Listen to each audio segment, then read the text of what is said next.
Well, hello guys, this is your girl Diva Fashionista bringing you another video, and more specifically another movie review. Now this movie I'm actually pretty excited to review, even though it's been out for a few months now. It was actually released in theaters like back in November. I wanted to see it since it came out, but due to being in a current pandemonium, I couldn't go see it. It wasn't released in theater in New York, so I finally saw that it was on YouTube, so that's where I watched it. So there's going to be spoilers. This is a review. I will be giving you my thoughts and opinion and a brief synopsis on the movie, so if that's what you like, stay tuned. I will not be giving you a recap, which is a blow by blow of what happened in the movie. We just don't have that type of time. If you're new to my channel, welcome, thank you for tuning in. But if you watch my first review of True to the Game, well, it's not called True to the Game 1, it just was called True to the Game, but the first installment in this series, because I'm feeling like we're gonna get at least another movie, at least a third, maybe a fourth, we will see. If you watch my first one, I definitely have to say thank you and give a big shout out, because you guys helped my video rank. I searched the other day because it actually popped back up in my analytics, and I'm like, wait, how's this movie back up in my top 4 or 5? You guys are watching it. It's ranked number 1. So thank you. I appreciate you. But we're here to talk about True to the Game 2. I think it has a longer title. I didn't quite catch that. Let's see if I wrote. No, I didn't write it down. If you see me looking down, I'm reading my notes because I want to make sure I get all my points across, because sometimes you get to yapping and just shoo, right out the window. But anywho, True to the Game 2. I have to start off by saying that I actually like this movie. I did not like the first one because I read the book 2-3 times and I love the book like everyone else. It's a cult classic, love it, hood classic book, and I just felt like they took too many liberties with it. It was just not true to the book. But this one I actually liked, and I don't know if that's because I didn't read part 2. I haven't been able to get my hands on it. I just really didn't want to pay for it. Sorry. Especially since I knew the book was coming out. The movie, was coming out. I was just like, I'll just watch the movie. And I'm glad I actually didn't have anything to base it on, because I enjoyed this movie. I liked it. It took it back to like 90s gangster flick, in the vein of maybe a New Jack City. Maybe not as classic as that movie, but it's like in the same vein. We start off the movie with the shooting. We see Bernice, grandma, Nana. Before I actually even get into synopsis, let's talk about who was in this movie. So there was a lot of cameos, and I don't want to be disrespectful to anyone. I don't really know a PC way to say it, but like we see a lot of I don't know, like reality star type celebrities, like more internet famous type celebrities in this movie, and I thought it was genius. I really liked that. I enjoyed seeing people who maybe not gonna be at the Oscars. There you go. It was more BET Awards, if you get my drift. So we saw Bernice Brujos, I think her name Brujos, y'all could correct me. Then is her name Dreezy or Breezy? I like her. She's really cute. I saw her in Empire. I guess that's where I know her from, most notably. For me, we had Tamar. She makes a cameo as a secretary. What really shocked me was that we have Jeremy, the hot felon. You remember Hot Felon? He was Salim. I actually caught his name because I don't really be catching people's name. But like, he had a significant role in this movie, and I'm just like, what acting? Like, what? Is it just because he's cute? Like, is that it? Like, that's enough? That was enough for them to give him this significant role? It was okay. He did pretty good. He played well against Jarrell, which is Andre with an A. Andre with an A, that's it.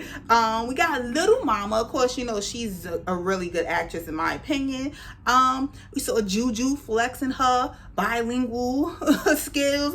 And Eddie Winslow. Darius McCrary, I actually know his name But you know how we like to do on YouTube, not call people their actual name, but we got to see Eddie Winslow in there.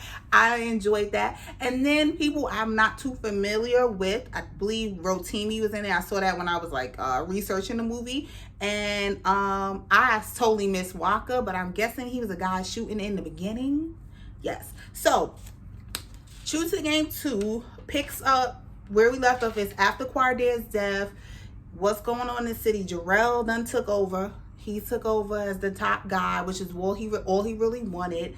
Then we have Gina's in New York, and we know she's in New York because they had her go on a running montage, and she ran past all. She might as well ran past, if she could have, she would have ran past the Empire State Building, and she would have ran past the Statue of Liberty, because she's obviously in New York. We saw, well, as a New Yorker, I saw a lot of landmarks, Central Park being one, but it was like, we get it. You're in New York, living off of Park Avenue. We get it. Okay. But they had to just drive that home, And so she's living there, and they back home, the family and the friends, and they're dealing with their own grieving of Quardier's death. Jarrell is that dude, and he's just even more ruthless. So we start off with two guys driving the truck, and they're about to make a delivery. They got that work on them. And of course they see big booty Nana Bujo's Bernice. I don't know. I'm probably butchering her name. And he got to stop the truck and holler. Now, who the hell is stopping a truck with $1 million worth of product just because they saw that ass? I don't know. But this guy, that's what he did. And so, of course, it's a setup. All ladies, they get into a shootout. I'm guessing that was Walker. And he took down most of them. And then Suge comes and takes him down, and then the driver, he ain't about that life. He busts off a few shots, but he just runs off and leaves them. Like, he really just didn't want no parts. And then Bria comes out. She pulls off her mask. Why? I can't remember who exactly Bria is. I think that's Gina's cousin. She comes out, and she's really not about that. I don't know how she got mixed up with Suge, because she's really not about that life. We see that time and again in this movie. They pull off the caper, and they go take off the product, take the trackers off the product, and they cutting up product. Okay, so we just gonna sell drugs. That's just what. There's no other hustle at this point. We're just gonna sell drugs. So you see Jarrell is all upset about his product being missing. He go to shake up the driver. He has Salim, and Salim is talking, the hot felon is just talking and saying how much is, but and I was like, this is a really interesting scene, and you get the sense that they're gonna do something to the guy, but they don't, which is mistake number one. That's just like number one, where you just gonna let him, there's no repercussions for him, totally fumbling the bag. Okay. All right, so now we get to Gina. She's in New York, and she goes in to see her her boss, and she walks past Miss Tamar, who's at the desk. I feel like that's exactly who Tamar would be if she had to work a 9 to 5. She'd be like that was, she was playing herself. And she comes in, and the boss makes her go on a mandatory vacation for 2 weeks, which she takes a writing job. So what kind of vacation is this? And so now Gina's going to drive across town. She's going to drive across the country to California for this writing job to interview somebody named Mr. Sanchez. And why, even I think her concierge guy in the building asked question why she's driving, but she's going to drive. We know why she's going to drive, because she has all this money. Now she's carrying Quasier's money. Now that's one thing that I do remember from the book. In the first part that I read, I remember Jarrell stealing the money. Like, I remember her and Jarrell actually dating, and Jarrell actually driving off in her car. Now I can't remember if it was intentionally that he stole the money, like he knew the money was there, or that he just drives off the car and he finds the money. So she's left destitute, and it's like, oh my gosh, she done lost Quasier, and now she broke. Like, what is she gonna do? She's starting back from scratch. That's what I remember. Y'all could let me know if y'all remember that too. If y'all read it, please let me know down below. But so this is just like an alternate universe type. They're taking a lot of liberties with this movie, because now Jarrell figures out that Gina has the money. Like, she has to have the money because he was sitting on M's, as he says. Who else would have the money? And so he now is in pursuit of Gina, because after his product was stolen, that was weird to me. The product was stolen and now he can't re-up. So you don't have no money, you don't have no stash. Even if it hurts, sometimes re-upping hurts, but it's like, you that man, like you the man in Philly. You don't have money to buy, or what are you doing, consignment? What are you doing? Like, either way, they just hustling all type of backwards. And I just was like, that for me was like, this is kind of sus. But we need a reason for him to go after Gina, right? Besides the fact that they were actually dating in the book. But anywho, they don't know each other. Gina does not know him, which I find just totally crazy. Like, how does she not know this guy? How does she not see him, recognize him, never saw him around Philly? And he's supposed to really be like, damn it, he was on the come up. So you never heard his name, none of that. Like, you never laid eyes on that dude. To me, that was a total plot flaw. And with him shooting at Quazia, even though they try to explain it away as he pushed her down when he started to let off, but she didn't look from the ground. She didn't peek at all. Like, I'm supposed to believe that she just totally didn't want to see nothing that was happening, and she just laid down like that. No. Other things we saw happen in the movie, you see just Jeremy being just a total, like, I guess he got the tattooed tear, so you know what I mean, he got a body. So I guess he was catching bodies in the movie. I would think that he would want to move as far away from his past or that type of characteristics, but he's catching bodies. We see him disposing of one. You see lighting it on fire. I was like, this guy he's a killer, I guess.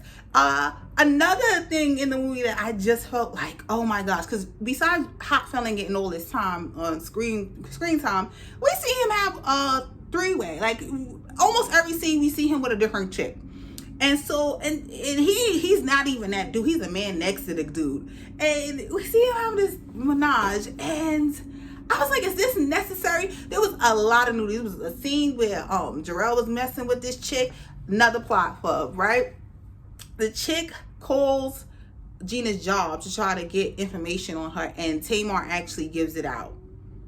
I'm like, no. They tell you that like the first day. You don't give out any, I don't care who call. Someone could call and say they my mama. Can she get my number? Like, if my mama don't got my number, you ain't telling her nothing. You're not supposed to tell nobody shift. None of that stuff. This is stuff they tell you. So to see that she just was like, okay, here's her address. Like, that was just crazy and not realistic to me. I'm like, you could tell they don't work 9 to 5s, because no, no, never. And then the concierge, or whoever this guy is, gives Gina's itinerary and a phone number to Jarrell, just like, oh, just because he said, oh, I'm her cousin, just shows up in the building. I'm just like, yeah, no, hell no. He would know better than that, like, you know, to just give any information out like that. Why would he have this information? Just because you live in a high, you know, luxury building, like, he has your, no, no. That was another plot up. But back to Hot Felon, like, why do we need to see Hot Felon having a menage? And did we need to see Hot Felon's piece? Did y'all catch that? I was like, okay, I see why he bagged the billionaire, because Hot Felon is working with a little something. I just didn't need to see it necessarily. We got Suge. I think Vivica is aging gracefully. She looks beautiful. Gotta get it still churchy. They have the memorial, and Faith Evans shows up, so that's another cameo. They mentioned CBJ, but I didn't see him. I don't know if he wasn't available or they didn't want to pay his fee, because there was a lot of, you know, people in there. Like, you know, you could tell that they had a bigger budget this time. Definitely had a bigger budget.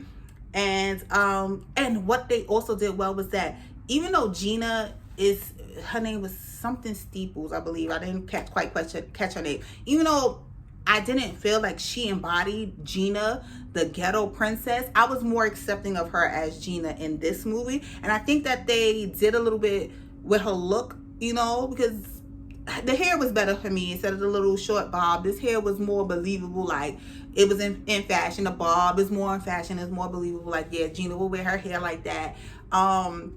Yeah, I was more accepting of her in this one. I did like how they styled her, but it's just seeing her carry that money. Like, they never say specifically how much money it is, but money is heavy. To see her coming out like doing the glamour walk with the 2 bags of money under her wrist was like, yeah, that's not believable. But Okay, that she would be walking around. She wouldn't have found a place to stash it at this point. You have all these resources, but you don't have anywhere to put this money where you're not just walking around with it. It was just like, okay. Another thing I didn't like, when Gina goes to California, and back up a little bit. Okay. When Gina goes to California to interview Mr. Sanchez says he knows her. He talks about he can ask any questions of me about Quadia. I didn't necessarily need that, but okay, they put that in there. Didn't need that for me. What I didn't like was, I guess the guy's the realtor. He's a property manager. I don't know, but the white chocolate. I didn't quite catch White Chocolate's name. He was a sexy white man, and he's obviously feeling Gina. He invites her to go play volleyball with him. They go play volleyball, and the vibes are there, and it seems like something could happen with them. But as they're playing volleyball, Jarrell, who's, followed her to California, is watching them, and someone is watching Jarrell. I wonder who.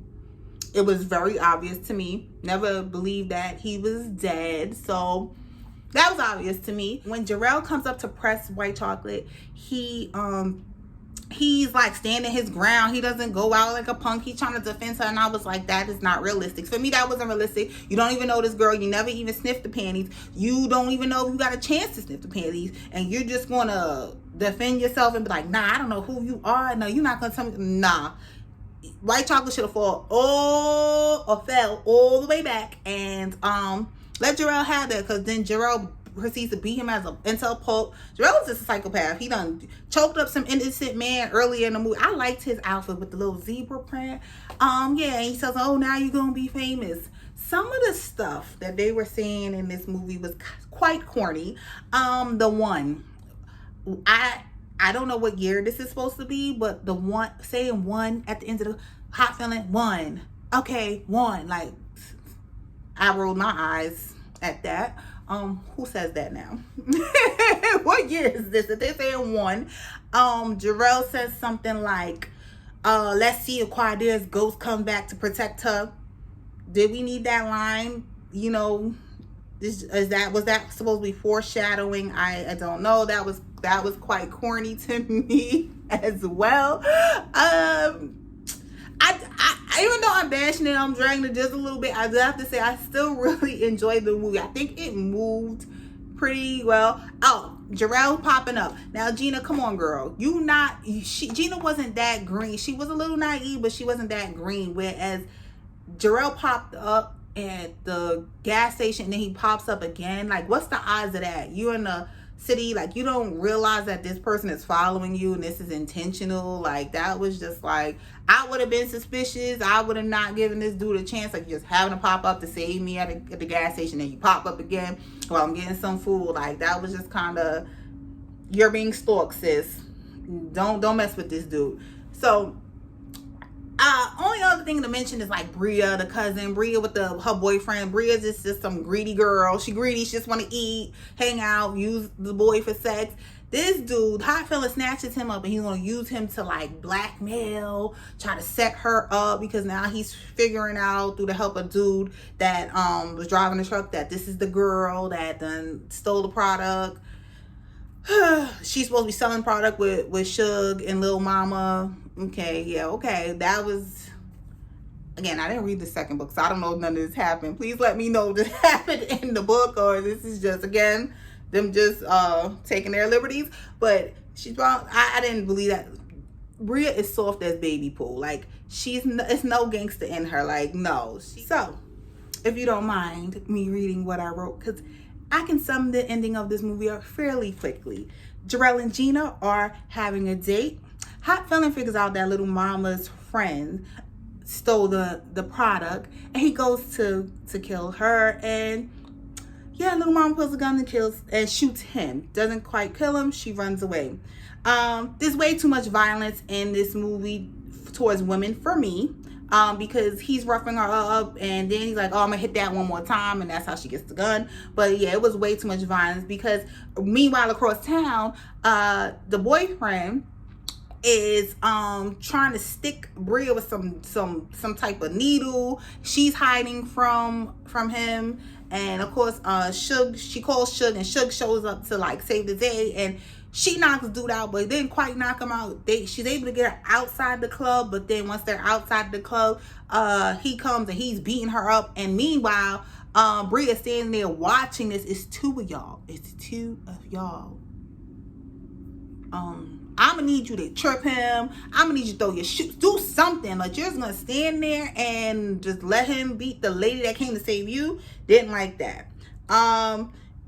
White Chocolate calls Gina to tell her, like, warn her about the dude, but he's already in her house. Like, I guess he had to heal up a little bit from that ass beating. He calls her to tell her, okay, this dude, he was tripping out. He beat me over you.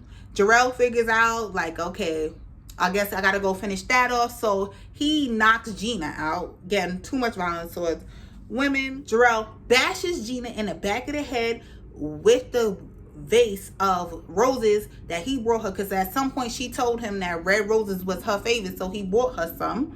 Bashes her, knocks her out. He goes searching for the money, and meanwhile, while he's searching for the money, here comes fine ass Columbus Short, aka Quadir, back from the dead in the house. And he sees Gina and he's emotional because she's knocked out, and he's so emotional. Now, you know everything else. You done seen, you've been watching everything that happened this whole time. Because we get from what he says. Well, he tells Jarrell, now you're famous. So how you know he said that in the car? You was there, you heard, you were watching. How? But somehow he knows. All right. He's been following her. He's watching her from New York and to here. How? Why? Again, I don't know. Is there 2 trackers on the car? Because now followed her to California, watching all this stuff go down. Jarrell searches money. He finds the money eventually. He was, I left that out. He was in the house before looking for the money. I don't know how he didn't find the money before, but I guess he decided he was going to play this lovers, type of con to get them to the money, which that was short-lived. Quadir pulls a gun on Jarrell. He hears Jarrell in the house searching, so he realizes the person who did this is still there. So he goes and he pulls a gun on Jarrell, but of course they have to fight it out, fist to fist, instead of just putting a hole in him, because we couldn't end the movie just like pow, that's it. So they fight it out, and yeah, Jarrell is getting the best of him at certain points, but then Quadir chokes him out. But of course, he puts a hole in him to end it all, just to make sure that he's dead. So they rush off. So now Quadir, you see Quadir taking her to a getaway, and he has the money strapped off. And again, I remember 2 duffel bags. It's one. I see one. So now he has 1 duffel bag. Gina's still unconscious. He puts her down on the bed. He doesn't get her medical attention. She's unconscious, but we don't go to a hospital. We go to the hideaway, okay? And he sits down and he looks at Gina, and the movie ends, and we know we're getting a sequel. I did enjoy it. And so one thing I left out, Eddie Winslow is like, I'm guessing a DEA agent, because he's not wearing, it's no insignia. Even his hat that would have had like an MLB like insignia on it, it's tape over that. They're not wearing anything. Another plot flub to me, or plot hole, if that's more accurate to say. Whatever agency this is, which I'm guessing DEA, why would they be interested? Why would they be watching them? Whatever they are, how did they see them do all of it? You watched the shootout, filmed the shootout, and y'all did nothing. There's no indictments. No one went to jail for the shooting. If not, you're trying to build a bigger case with the drugs. It's just like there's bodies laying down the street, and we're doing no investigation. We just want to get to the big fish, which is Jarrell. Like, whose product was it? It was just really crazy. I believe Eddie Winslow as the wise cracking DA agent, but I just felt like, yeah, this is dumb. And so we see him, as the credits are rolling, we see the guy say something else. They have a little further exchange, but yeah, that was it. That was True to the Game 2. Again, I gotta say, I like the movie. Looking forward to True to the Game 3. I just don't know where they could go from here. You guys have to let me know if I should read, because I actually do have Truth to the Game 3 in my possession. Should I read it, or is it a waste of time? How accurate was this to the book, and did you guys enjoy it? Let me know what you thought about the movie. If you haven't watched it here on YouTube, go watch it, and let me know what you thought about this review down below. Again, thank you so very much for watching. If I don't catch you in the next one, you will catch me. Go watch some of my other reviews. I reviewed a few movies, go watch them. I appreciate you. Thanks. Later.